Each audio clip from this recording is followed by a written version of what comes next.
মুর্শিদাবাদ জেলার কান্দি শহরের হেমতলার হনুমান পুজো জেলার বুকে বিশেষ সাড়া ফেলে থাকে। হনুমান পুজোর শেষে আজ অর্থাৎ শুক্রবার সকাল থেকে কান্দি শহর জুড়ে বর্ণাঢ্য শোভাযাত্রার আয়োজন করা হলো।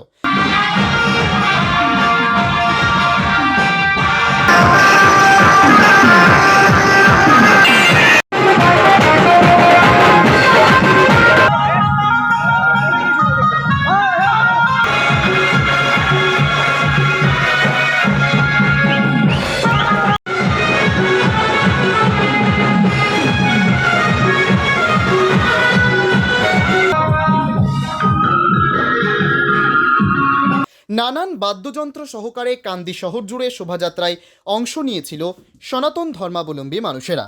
হনুমান পুজোর শোভাযাত্রার সময় যাতে কোনো ধরনের অপ্রীতিকর ঘটনা না ঘটে তার জন্য মোতায়েন ছিল বিশাল পুলিশ বাহিনী। কান্দির মানুষকে আমরা সহযোগিতা পাই, যার জন্য এত বড় শোভাযাত্রা করতে পারি। এবং আমাদের এই বর্ণিত শোভাযাত্রায় নদিয়া থেকে বেশিরভাগই রাজনা আছে, বহু কার্টুন থাকে এবং কীর্তন দলের মতো কীর্তন থাকে।